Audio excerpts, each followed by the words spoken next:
ಇವತ್ತು ರಾಜ್ಯ ಸಚಿವ ಸಂಪುಟ ಸಭೆ ನಡೀತಾ ಇದೆ. ಇದು ಬಹಳ ಮಹತ್ವವನ್ನು ಪಡೆಯುತ್ತೆ. ಸಿಎಂ ನೇತೃತ್ವದಲ್ಲಿ ಇವತ್ತು ಕ್ಯಾಬಿನೆಟ್ ಸಭೆ ಮಧ್ಯಾಹ್ನ 3 ಗಂಟೆಗೆ ವಿಧಾನಸೌಧದಲ್ಲಿ ನಿಗದಿಯಾಗಿದೆ.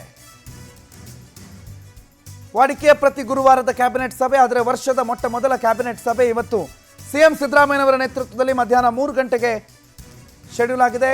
ವಿಧಾನಸೌಧದಲ್ಲಿ ಹಲವು ಮಹತ್ವದ ವಿಚಾರಗಳ ಬಗ್ಗೆ ಇಲ್ಲಿ ಚರ್ಚೆ ಆಗಬಹುದು. ಇವತ್ತು ಹೊಸ ವರ್ಷದ ಕೊಡುಗೆ ಸಂಬಂಧಪಟ್ಟಂತೆ ಹಲವು ಯೋಜನೆ ಅನುದಾನ ರಿಲೀಸ್ ಬಗ್ಗೆ ಕೂಡ ಇಲ್ಲಿ ನಿರ್ಧಾರವನ್ನು ಕೈಗೊಳ್ಳಲಾಗುತ್ತೆ. ಹಾಗಾಗಿ ಯಾವ್ಯಾವ ನಿರ್ಧಾರಗಳಾಗಬಹುದು ಅನ್ನುವ ಕುತೂಹಲ ಇವತ್ತಿನ ಸಚಿವ ಸಂಪುಟ ಸಭೆಯತ್ತ ನೆಟ್ಟಿದೆ. ಮಹತ್ವದ ರಾಜ್ಯ ಸಚಿವ ಸಂಪುಟ ಸಭೆ ಇವತ್ತು ಮಧ್ಯಾಹ್ನ 3 ಗಂಟೆಗೆ ವಿಧಾನಸೌಧದಲ್ಲಿ ನಡೀಲಿಕ್ಕಿದೆ. ಈ ಬಗ್ಗೆ ಏನೇನು ನಿರ್ಧಾರಗಳನ್ನು ಕೈಗೊಳ್ಳುತ್ತಾರೆ, ಯಾವ್ಯಾವ ನಿರ್ಧಾರಗಳು ಬಹಳ ಪ್ರಮುಖವಾದ ನಿರ್ಧಾರಗಳು ಇವತ್ತು ಕೈಗೊಳ್ಳಲಾಗುತ್ತೆ ಅನ್ನುವ ಪ್ರಶ್ನೆಯ ಜೊತೆಗೆ ಹೊಸ ವರ್ಷದ ಮೊದಲ ಕ್ಯಾಬಿನೆಟ್ ಸಭೆ ನಡೆಯುತ್ತೆ. ಬಹುತೇಕ ಎಲ್ಲ ಸಚಿವರು ಇವತ್ತಿನ ಈ ಕ್ಯಾಬಿನೆಟ್ ಸಭೆಯಲ್ಲಿ ಹಾಜರಿರ್ತಾರೆ ಮತ್ತು ಮುಖ್ಯಮಂತ್ರಿಗಳ ನೇತೃತ್ವದಲ್ಲಿ ಈ ಕ್ಯಾಬಿನೆಟ್ ಸಭೆ ನಡೆಯೋದ್ರಿಂದ ಹೊಸ ವರ್ಷದ ಬಂಪರು ರಾಜ್ಯದ ಜನರಿಗೆ ಏನಾದರೂ ಕೊಡೋ ಸಾಧ್ಯತೆ ಇದೆಯಾ ಅನ್ನೋ ಪ್ರಶ್ನೆ ಕೂಡ ಇವತ್ತೇ ಉತ್ತರ ಸಿಗುತ್ತೆ. ಮಧ್ಯಾಹ್ನ 3 ಗಂಟೆಗೆ ವಿಧಾನಸೌಧದಲ್ಲಿ ಕ್ಯಾಬಿನೆಟ್ ಸಭೆ ಅರೇಂಜ್ ಆಗಿದೆ.